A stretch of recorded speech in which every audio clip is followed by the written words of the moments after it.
갈라디아서 3장 28절 29절 말씀입니다. 너희는 유대인이나 헬라인이나 종이나 자유인이나 남자나 여자나 다 그리스도 예수 안에서 하나이니라.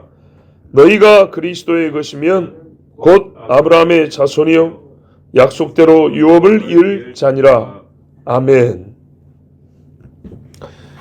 이 마지막으로 3장의 마지막으로 이 복음 진리의 약속에 주는 유익이 하나 더 기록이 되어 있습니다. 사실은 앞의 말씀의 논리적 결론이기도 합니다. 그 뭐냐면 완전한 자유. 그 자유와 함께 이루어지는 완전한 하나됨입니다. 모든 사람이 똑같은 자유를 얻었기 때문에 그 안에서 차별이 없죠. 자등도 없고. 그래서 그렇다고 해서 각기 별개도 아니기 때문에 그렇게 될 수가 없죠. 그리스도 한 지체라 했으니까 완전히 하나 될 수밖에 없는 논리적 결론이지만은 이것이야말로 또한 그리스도 복음이 있는 곳에서만 누릴 수 있는 복음의 유익. 말 그대로 복입니다. 복. 어떤 사람들은 이 28절 같은 말씀을 보고 기독교 평등 사상을 운운한 사람도 있습니다. 그러나 보시면 이게 정말 평등을 말하고자 하는 거냐? 평등 사상을 가르치는 말씀이 아닙니다. 자, 아까 앞서 한 말씀에서 무슨 뜻인지 아시겠죠? 평등 사상을 가르치는 말이 아니고 한 그리스도, 한 중보자 안에서 한 분 하나님의 자녀가 너도 됐고 나도 됐고 이 동일한 사실로부터 모든 믿는 자는 하나다라는 것을 가르치는 겁니다. 하나. 그리스도 예수 안에서 모두가 하나이기 때문에 하나는 쪼개진 걸 보고 하나라고 말하지 않습니다. 옆으로나 위아래로 나눠진 걸 보고 하나라고 하지 않습니다. 그건 2개, 3개, 4개 이렇게 말하죠. 당연히 쪼개짐이나 분리를 근거로 해서 차별이나 또 차등 이런 거는 있을 수가 없다입니다. 왜요? 안 쪼개지고 하나니까. 분리되지 않고 한 통이니까. 그리스도 예수 안에서 이 하나됨의 아름다움에 대해서 사도행전에 보면 잘 나와 있습니다. 오순절에 보면 여러 언어가 하나님의 언어 안에서 하나가 되죠. 그리고 이 많은 사람들이 한 복음을 듣고 한 교회의 교인이 됩니다. 3,000명, 5,000명의 헬라인, 유대인, 나이 많은 사람, 적은 사람, 종이나 자유자나 많이 있습니다. 특별히 로마 세계에서 기독교인이 미움받은 이유 중에 하나는 이걸 알죠. 로마법에 따르면 기독교는 불법이다. 어떤 의미에서 로마 신이 아닌 다른 신을 섬겨서 그건 아닙니다. 로마는 원래 다신 사상이니까 허용해 줍니다. 로마법에 따를 때 불법이란 거는 어떤 의미냐면 로마는 엄격한 신분제 사회인데 저것들은 교회만 갔다 하면 종이나 자유자나 다 형 아우 그런단 말이죠. 그들을 보기에. 이게 불법이란 겁니다. 옛날에 우리나라에도 처음 성경이 들어오고 복음이 전해졌을 때 기분 나쁜 게 뭐예요? 양반들이 저런 쌍것들하고 어떻게 같이 우리가 겸상도 안 하는데 한 신을 섬기고 한 자리에서 예배 드린다 하고 두 번째 남녀는 차별이라기보다는 그만큼 만약에 이렇게 구분을 많이 했죠. 그리고 물론 차별도 있었고 그래서 교회 모양을 일부러 이렇게 꺾어놓기도 했다 그랬고 나눠놨다 그랬어요. 그것들이 이 사회를 유지하는 데 절대적이라면 기독교는 절대적 악이 되는 겁니다. 그래서 불법이라고 한 이유 중에 대표적인 것은 바로 신분제였습니다. 그거를 기독교인이 들어오면 봐보세요. 교육도 우리만 받아야 되는데 저것들은 다 그걸 가르쳐 준단 말이죠. 병원도 우리가 1등으로 와야 되는데 순서대로 받는단 말이죠. 말이 안 되는 소리였어요. 그래서 그것을 불법 요소로 규정한 경우도 많았습니다. 우리가 초대교회 할 때 그 성령의 뜨거움 역사뿐만 아니라 이 하나됨을 초대교회의 모범으로 꼽기도 합니다. 꼽기도 하는 것이 아니라 우리가 진짜 바라보는 이상 중에 하나가 그겁니다. 그래서 이제 지나치니까 기독교 공산주의 사상 이래가지고 내 것을 네 것이라 하는 이가 없고 네 것을 내 것이라 하는 이도 없고 뭐 서로 다 내다 놓고 같이 썼다. 이런 이야기가 또 나오기도 하죠. 그것은 분명히 아니랬습니다. 내 것을 팔아서 같이 쓰자고 한 것이지 내 것도 없고 네 것도 없다라는 이런 식의 공산주의 사상은 아니라고 그랬습니다. 자, 어쨌든 이 성도의 아름다움을 논할 때 하나됨은 절대로 빠지지 않습니다. 하나됨의 결과 평등이 있는 겁니다. 자, 그러면 이제 평등에 좁혀서 한번 생각해 볼까요? 세상에요, 민족적 평등 하나 얻는데 얼마나 힘이 든지 봐보세요. 현대에도 많이 일어나는 경우 중에 하나는 뭐냐면 아프리카에서 내전이 일어나는 경우는 물론 서구 열강의 역사적인 그 좋지 않은 역사적 배경, 그러니까는 서로 이간질한 그런 역사적인 배경들이 있긴 하지만 내전은 다민족 국가에서 많이 일어납니다. 어떤 민족이 실권을 잡았냐, 몇 년 잡았냐, 우리는 맨날 차별당했다, 이 이야기죠. 우리 이 땅에서 같은 민족이라 하더라도 좌우에 시비 붙는 이유 중에 하나는 뭐예요? 우리 쪽에서는 왜 대통령이 안 나왔냐, 이거잖아요. 그거 갖고 앞뒤 가리지 않고 무조건 우리 쪽에서 대통령 하면 그만이다. 기독교인도 그딴 생각을 하고 있으니 하여튼 차별당한다는 것, 민족적 차별 대단합니다. 지금도 여전합니다. 그런데요, 민족적인 평등이 있다 해서 남녀 평등은 없냐? 아니죠. 여러 민족이 같이 평등을 이룬다 하더라도 그 안에 남녀 평등이 없는 경우가 있어요. 남녀 평등이 있어도 그건 우리 민족끼리, 이런 경우도 있어요.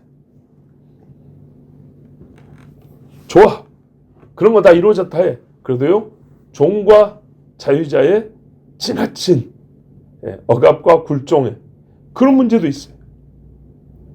아무리 평등사회를 할지라도 가장 약한 자를 귀하게 여기진 않아요. 약한 자가 귀해서가 아니고 어떤 이는 표 때문에, 어떤 이는 자기 명예 때문에, 어떤 이는 그래도 좀 불쌍해서, 그러나 그들이 갖고 있는 공통된 사상과 신념 때문에 결론으로서 평등이 주어지는 그런 사회는 찾아볼 수가 없습니다.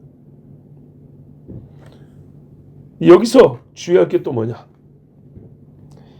이 세상에 그러면은 차별하지 말자, 평등하자, 이게 너무 심해져갖고 이제 차별 금지를 법으로 만들어버리면 어떻게 됩니까? 실상 차별 금지가 어떻게 되냐? 무조건 허용에 근접해버립니다. 적용을 해보면. 그래서 의견이 다를 수도 있고, 행위가 어떤 사람은 상 받을 만하고 어떤 사람은 벌 받을 만해도 그 다름에 대한 합당한 대우까지도 차별, 이렇게 해서 무조건 똑같게 만들어야 된다. 저 사람은 우리 회사에 직접 도움이 안 됩니다, 그래서 안 뽑았습니다. 차별입니까? 이렇게 돼버린단 말이죠. 보세요. 인간사에 자연스럽게 평등이 주어지지 않아서 억지로 평등을 만들려 하니 그 억지 평등이 어떻게 돼요? 거꾸로 요즘 말로 역차별, 또 다른 차별을 만들어냅니다. 공정한 대우가 차별로 여겨져서 차별을 당합니다. 절대로. 그래서 가만 보면요, 평등하는 사회일수록 차별이 더 심각해지는 경우를 봅니다. 그러니 우리라도 평등을 찾겠다고 이 본문에서 평등 찾을 수 있지만, 다시 말씀드리지만 세상에서 필요로 하는 평등을 주려고 만든 본문이 아니고 성경에서 그리스도 안에서 하나됨을 가르쳐주고 그 하나됨이 표현되기를 세상의 평등 사상보다 훨씬 더 고상하고 완전하게 오늘 표현되어 있는 겁니다. 그래서 이거를 이상으로, 평등의 이상으로 이렇게 축해서 하면서 찾으려고 하지만 그리스도 예수 어떻게 해요? 안에서 그랬어요. 예수를 안 믿으면 요 이념만 평등 이념으로 바꿔치기 하고 그거를 따간다 할지라도 절대 이룰 수가 없습니다.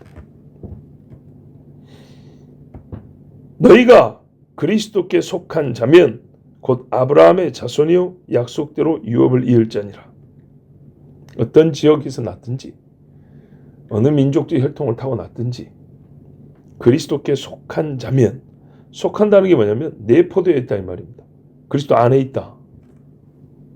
근데 우리가 그리스도 안에 있다라는 말을 그림으로 그리면 어떻게 그릴까요? 그러니까 예수 믿는 사람을 좀 더 친근하게 표현한 것인가? 그게 아니고 여러분, 저 좀 극단적으로 그리면 개 있죠, 개. 꽃게는 옆으로 걷는 그 개. 알 있죠. 그 알이 잘 보이잖아요. 배때기 이렇게 알이 있는데 꽃게 발이 이렇게 돼 있으니까 딱 표현해 주셨습니다. 안으로 기울어져 있으니까 이렇게 내포 안에 담고 있다. 포함하고 있다. 근데 어떤 포함이냐? 짐 싣는 그런 개념상에 뭐 어미가 알 품듯이 알이 이렇게 배에 확 이렇게 하고 다니듯이 이렇게 다니듯이 그리스도 안에 들어있다. 어떻게 들어가게 됐어요? 세례. 어제 세례가 얼마나 중요합니까? 그 세례로 예수를 구주로 믿고 그 이름으로, 물론 우리 삼위일체 이름이지만 거기 예수 이름 들어가죠. 세례를 받은 사람은 보세요. 그리스도 함께 죽고 함께 산다 그러죠. 완전히 그리스도하고 하나 된 겁니다. 바로 그렇게 하나 됨. 이 분리가 있나요? 없지요. 요 하나됨이 근데 나만 너도 다 똑같이 이 하나됨. 그래서 어떤 복을 받았냐? 어디까지 갔냐 했더니 아브라함의 자손, 아브라함의 유업을 받는다 그랬어요. 이게 하나님의 약속이었어요. 자, 하나님이 구약시대에 나를 믿으라 했고 내가 보낼 것인데 그의 말을 들으라 그랬어요. 중보자를 믿으라는 얘기죠. 그러면 어떻게 해요? 그의 것이 되고 그의 것인데 아브라함의 유업을 받으리라. 왜 그렇게 된지 아십니까? 예수님이 우리 앞에 논리를 봐보세요. 아브라함의 길을 다 너의 씨라 하지 않고 한 씨를 가리켜 말았으니. 그죠? 눈에 보이는 건 이삭이었지만 멀리 보면 누굴 말? 그리스도를 말한다 했죠. 그리스도가 아브라함의 씨라고요. 아브라함의 자손이라고요. 그럼 그리스도는 아브라함의 유업을 받는다는 그런 말이 되는 겁니다. 그런데 우리가 그리스도 안에 있어요.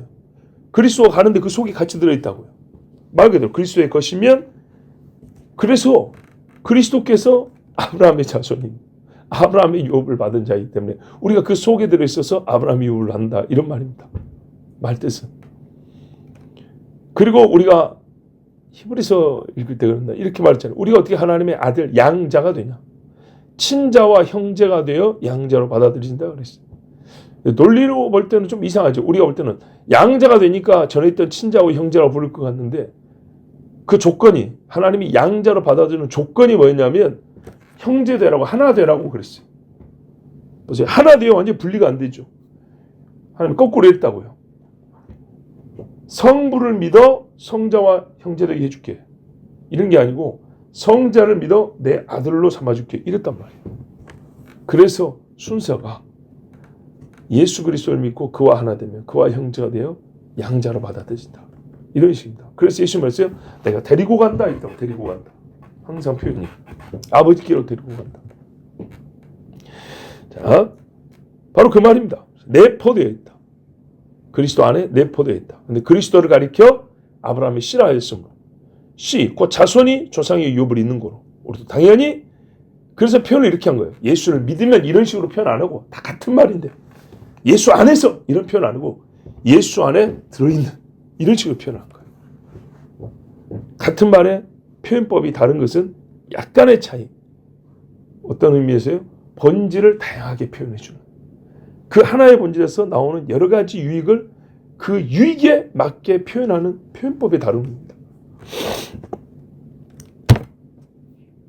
우리가 그리스도 안에 있으므로 그리스도가 아브라함의 자손으로 아브라함의 유업을 받는 것처럼 우리도 당연히 아브라함의 유업을 받는다. 자, 근데 뒤집어서 생각하는 사람이 옛날 유대인들, 특별히 바리새주의적인 구원관이랄까요? 그런 거였어요. 이게 뭡니까?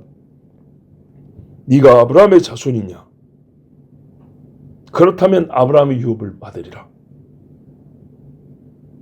애시당초 그리스도가 없습니다. 이게 소위 말한 극단적인 유대 민족주의적 신앙관이죠.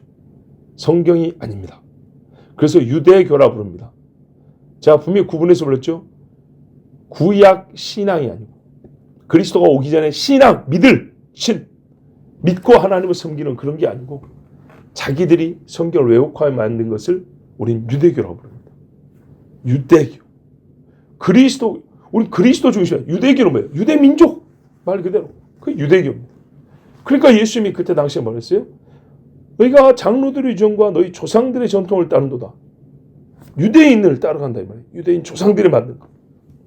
나는 그리 가르친 적이 없는데. 그러니까 성경 해석해 주려고 예수님이 고생을 너무 많이 하셨어요. 네. 잘못된 걸 너무 열심히 믿고 있으니까. 성경이라고 갖고 왔는데 성경은 그리 안 가르쳐줬는데 조상들이 삐딱이 말해가지고 그걸 그대로 엄격하게 가르치니 그걸 깨뜨리는데 시간이 참 많이 필요했어요. 그래서 보세요. 복음 전하라니까 안 가잖아요. 밖으로 안 나간다고요. 그게 뭐 때문에 그래요? 두 번째, 이 개념 때문에 그래요. 우리가 아브라함의 자손이야? 그래서 우리는 하나님의 자녀가 되었어. 이랬는데 그리스도가 와서 나를 통하지 않고서는 안 된다 그랬어요. 그러니까 거기에 이제 믿는 자라고 할지라도 그리스도만 집어넣은 거예요. 뭐라고요? 우리가 아브라함의 자손인가? 그렇지. 그렇다면 그리스도는 당신의 구주다. 왜? 아브라함의 자손을 위하여서만 그리스도를 주셨고 그 그리스도를 믿음으로 우리 이스라엘 사람들은 결국 아브라함의 유업을 받는다 이랬어요. 그리스도를 밖으로 안 줘요. 맞죠? 이렇게 된 거예요. 앞에 거는 유대인들이고 그들은 그리스도를 믿는다고 온다고 했을 때 믿는다고 했지만 전혀 기다리지 않았고 이렇게 실상 앞에 게 유대교고 두 번째 건 예수 믿는 유대인들. 우리가 아브라함의 자손 그 아브라함의 자손 아브라함의 씨를 약속받는 건 역시 우리 그러면 그리스도는 우리 것 밖으로 내줄 수가 없지. 예수님은 분명히 우리를 위해 십자가에 못 박혀 죽으셨어. 우리가 어떻게 구원받는가를 잘못 믿은 게 아니에요. 그게 예수의 피로 구원받아. 근데 그게 뭐라고요? 우리만. 이게 뭐예요? 그러니까는 유대교적 잔재랄까요? 유대교적 그 관념의 테두리 안에서의 기독교가 된 거죠. 예수님이 이걸 하나님이 오순절날 깨준다고 깨줘도 참 시간이 많이 걸렸죠. 그래요. 잘못된 걸 오래 믿으면 이렇게 깨기 어렵습니다. 베드로한테도 먹으라고 임마 아닙니다. 그렇죠. 고넬료 집에 가기가 얼마나 어려운지요. 사마리아가 복음을 들었다고 예수님이 먼저 모범으로 보여줬는데도 불구하고 가라니까 안 가죠. 예루살렘과 유다와 사마리아 땅끝까지 안 가잖아요. 안 가. 네? 왜 그래요? 피곤해서 안 간 게 아니에요. 그런 열심히 없는 사람이 아니에요. 관념 때문이에요. 뭘 믿느냐. 아브라함의 자손 약속대로 그리스도가 온다. 그래서 그 그리스도를 믿고 우리는 아브라함의 유업을 받는다. 근데 보세요. 이 그리스도가 아브라함의 씨고 오니까 우리 같은 아브라함의 씨 우리만을 위한 그리스도. 그 사람들 죽으면 구원 받습니다. 그런데 안타깝게도 우리만의 그리스도라는 것을 올라가 보면 아이고 아니네 그걸 깨닫는 거죠. 구약 성경에 보세요. 아닌 사람이 얼마나 많아요. 이스라엘 사람 아닌데. 노아가 이스라엘 사람입니까? 아니라니까요. 자, 그래서 이런 생각들은 우리가 받아들이면 안 되고 잘못된 생각이라고 제대로 가르쳐줘야 됩니다. 그리스도는 모든 사람이 다 예수 믿고 구원받는 건 아니지만 유대인이나 이스라엘 사람만을 위한 구원자가 아니고 온 인류를 위하여 주신 대속자입니다. 그리고 누구든지 믿으면 주 예수는 그 사람의 구주가 되어주십니다. 그를 믿는 자는 그에게 속하고 누구든지 그 사람은 그를 믿는 자는 예수께 속하고 예수는 아브라함의 씨요 우리는 그 씨 안에 들어있으므로 역시 그리스도와 함께 아브라함의 유업을 받습니다. 기도하겠습니다. 아버지 감사합니다. 오늘 우리가 이 말씀이 그대로 우리에게 이루어져서 예수 안에 있고 바울은 수많은 이방 교회에 편지 쓸 때마다 그리스도 안에서 그랬습니다. 듣기 좋은 말이나 혹은 우리가 믿음 안에 있다는 것을 표현하는 고작 다른 표현이 아니라 실제로 그리스도 안에 품어진 씨처럼 그리스도 안에 품어진 알처럼 그렇게 완전히 그리스도와 연합하여 하나 된 것을 말하고 있습니다. 주여 그래야 우리가 아브라함의 유업을 받고 아브라함의 자녀라 접붙임을 받은 자라 하나님의 양자라 이렇게 불러졌습니다. 주 아버지 하나님 그러므로 우리 안에 약한 자를 더 귀히 여기게 하시고 행여나 자기를 높여서 머리가 되려 하거나 아니면 떨어져 나간 발가락이 되려 하거나 그런 사람이 한 명도 없게 하시며 완전히 그리스도께 연합되고 서로 하나 되어서 주의 선한 뜻을 이루어가는 믿음의 식구들 되게 해주시옵소서. 예수 그리스도 이름으로 기도하옵나이다. 아멘.